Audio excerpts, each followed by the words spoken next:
Hello, I'm so excited to have you both with us today for TABLEWORK. Thanks for joining me. It's awesome to be here. Thank you. So excited. Do you mind giving our listeners a little bit of an introduction into who you both are? Yeah, I can start. Hi, my name's Wilder. I am a senior. I'm majoring in philosophy, and I am the co-executive producer of the Stanford Shakespeare Company. So that's kind of fulfilling the president-y administrative kind of roles and leading our board and kind of managing a lot of the stuff that we do. And I'm Riley. I'm a sophomore. I am an English major, and I'm also Shakespeare's spring director of Much Ado About Nothing. So very, very excited about that. Amazing. And talk to us a little bit about StanShakes.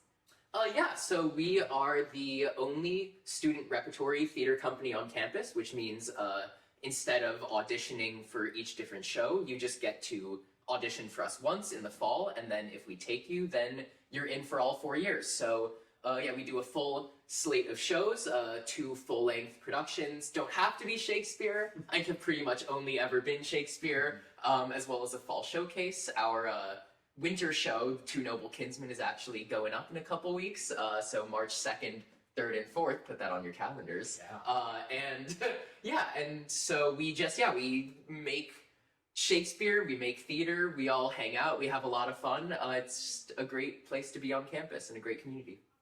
Definitely. StanShakes is one of my favorite groups, so I'm especially glad to have you both here with us. Yeah, we love Marina. She does a lot of work with us. Yeah. I pay them to say that. Why do you think Shakespeare in general is relevant to college-age students today? And I know that StanShakes specifically works to make your pieces accessible and relevant. So I think both questions, maybe. Yeah. I think Shakespeare is this incredible blank slate in terms of what you can do with it, right? And I think oftentimes the most important and exciting part of Shakespeare's productions are figuring out our setting and time period and what themes we kind of want to pull out and draw from. I think a great example of this was our production of King Lear last year. It was set in the 1970s in Wichita, Kansas. And it was a slasher horror about poverty and injustice and what it means to grow older and have responsibilities.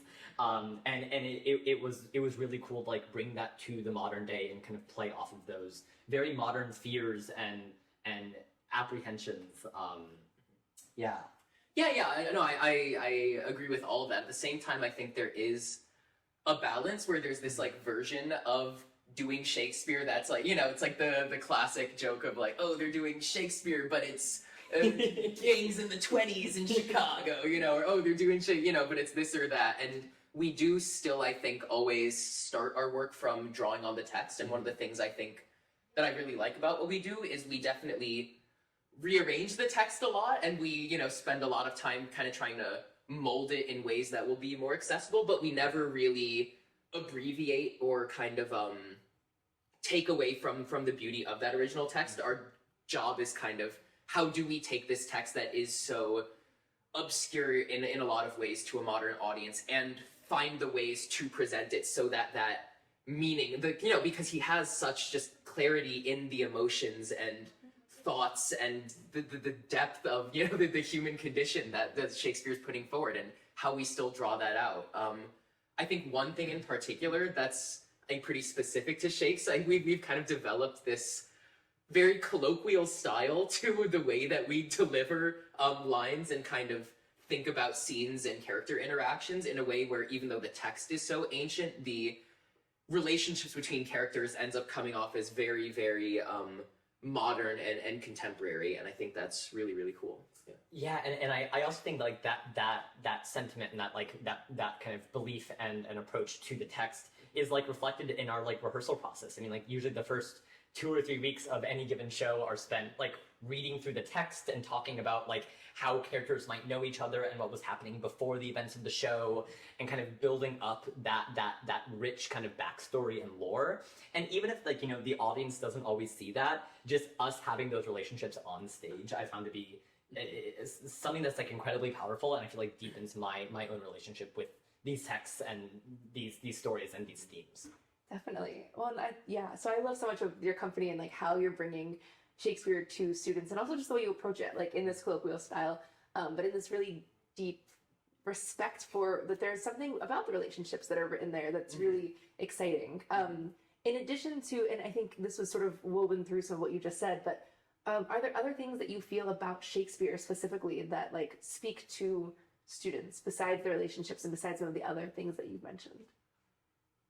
Yeah, I guess, I mean, I guess it sort of alluded to it, but I think Shakespeare's so good at, like, I think the reason, you know, people call him the GOAT is because, you know, other playwrights will have kind of certain areas where they really just, you know, have it all the way, like, let's say Arthur Miller and, you know, the American families in the mid-20th century or something, you know, he really captures those, you know, family dynamics and father-sons and wife-husbands and that kind of thing. But Shakespeare gets that, but for like this whole range of the human condition, from like the deepest despairs and sorrows and anger to like the highest joy and beauty and you know, just the bawdiness and comedy. And I think every single young person I've ever met without fail is, you know, going through some heavy stuff, you know, and going through really strong emotions and these, you know, huge waves of things that you inside yourself that you can't even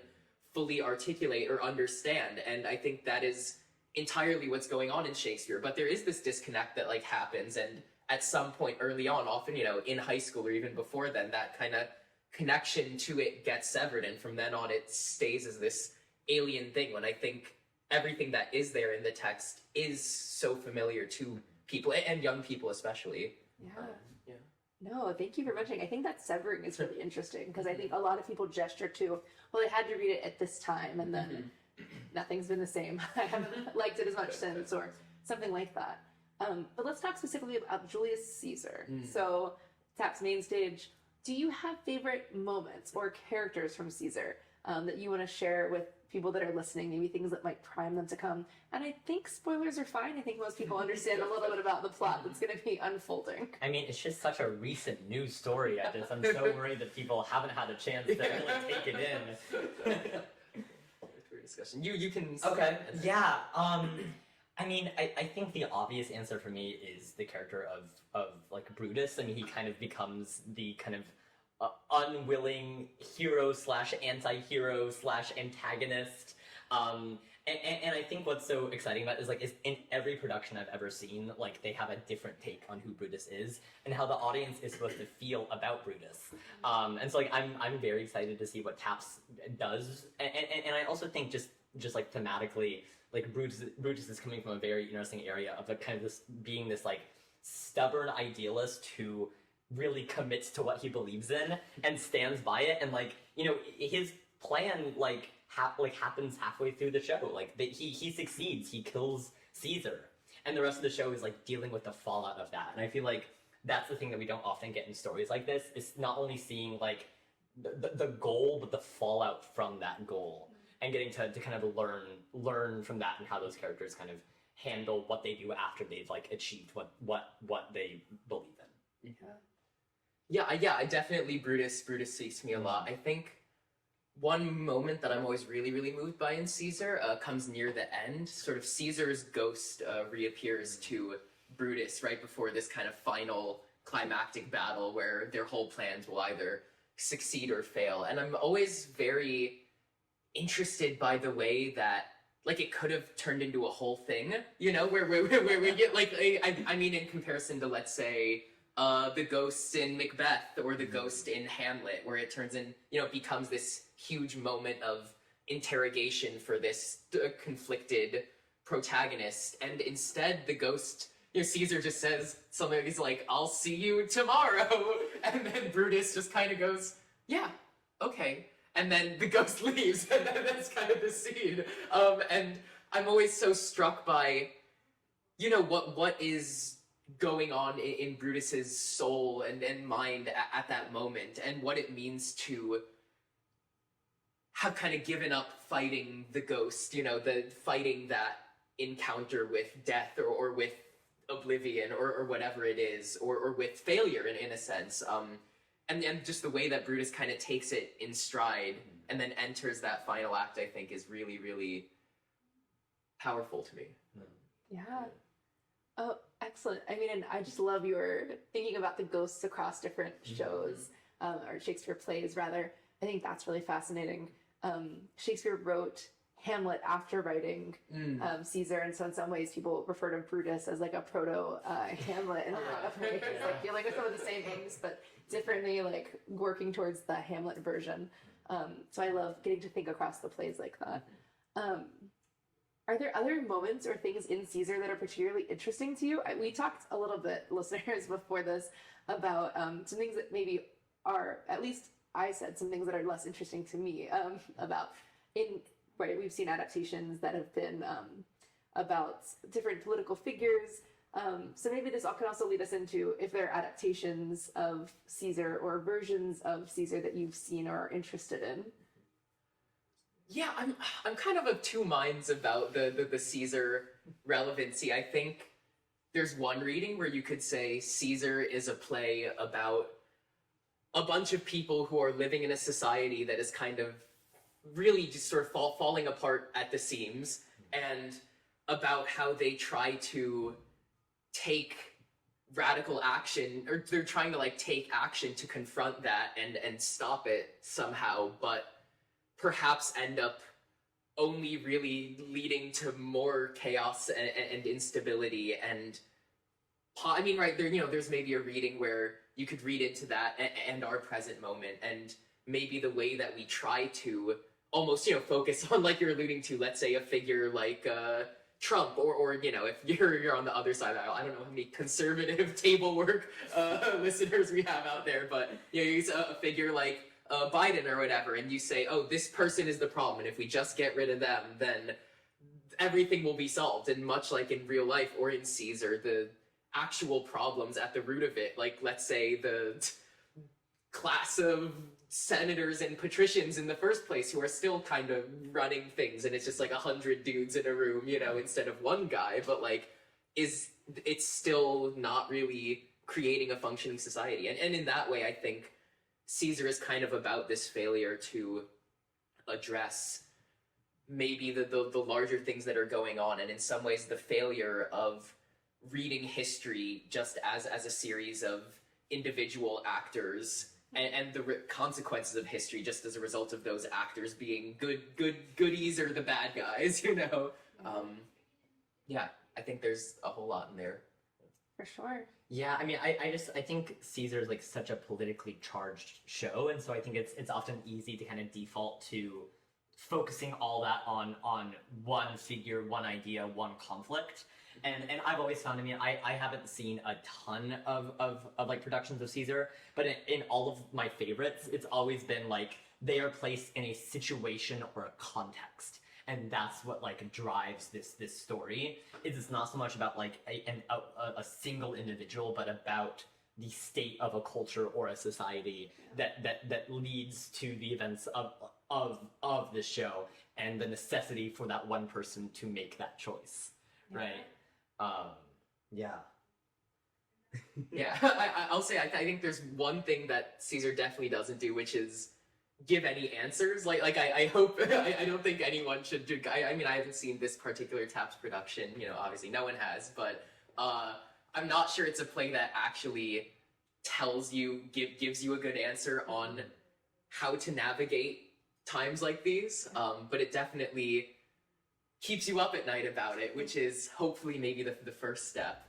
Maybe you meet a ghost, and then that tells you something. But, yeah. No, I love the idea that, I mean, I think theater is supposed to ask questions or cause us to ask questions when we come away from it. And I think this version of the play that we're doing, it's also meant to do that, to have people ask questions about what do we do in these situations? Is it really a figurehead is the problem, or are there other things, and how do we make change? And I hope that no one will walk away from this play saying like, there is no way to make change, but they might not walk away saying, that was the ground plan for how to make good change. That's not our goal anyway. But you both gestured towards the relevance of this play today, whether it's because we have this sort of very specific political situation or set of situations that we might find ourselves in. But if you were to talk to Stanford undergrads and say, like, why should anyone on a Thursday, Friday, or Saturday night come to see Julius Caesar? And I know you haven't seen the play, so there's not obviously not anything particular here, but what would you say?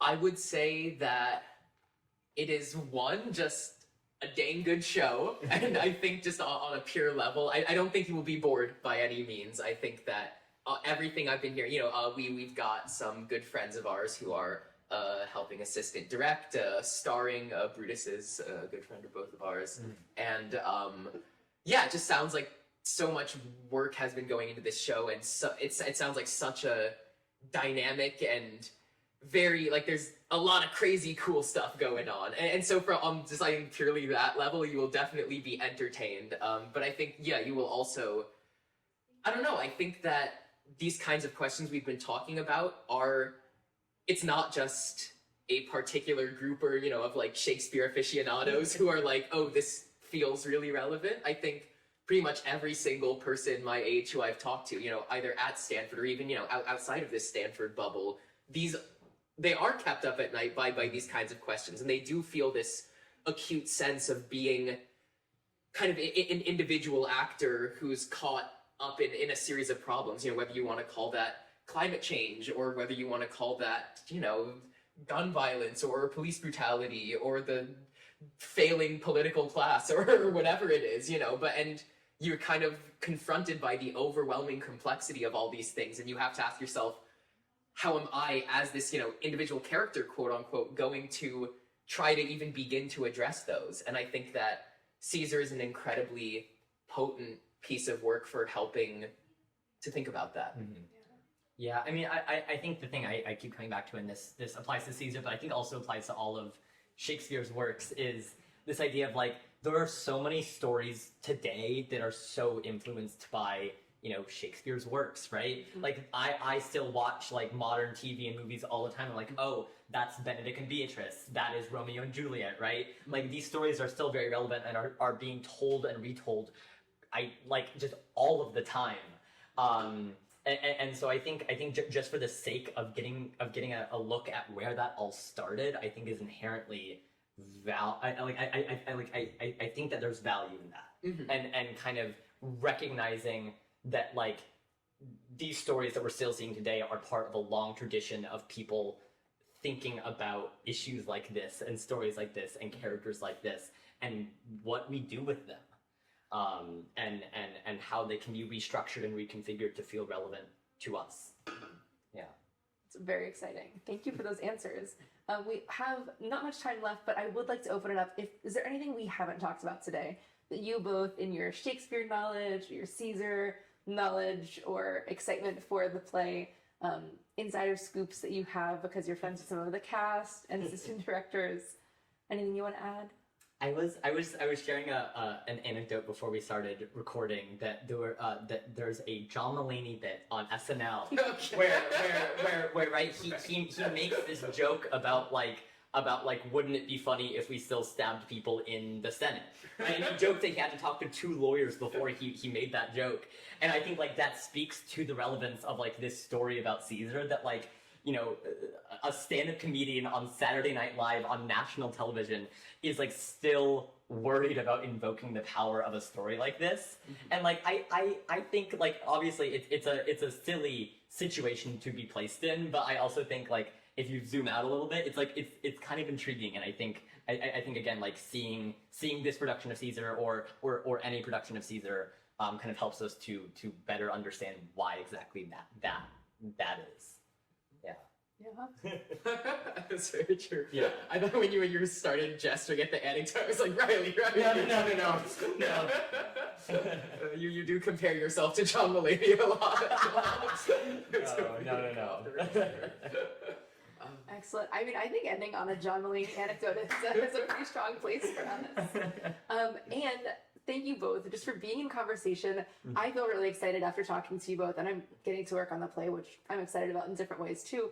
But hopefully everyone who's listening knows that there are lots of reasons to come see the play, even though the main character dies halfway through. Yeah. There's still a lot that you both covered that's really in there. So thank you so much. Yeah, thank you, Marina. Yeah, It was awesome to be This here. was an incredible opportunity. Thank you. Yeah. Two Noble Kinsmen, March 2nd, 3rd, and 4th.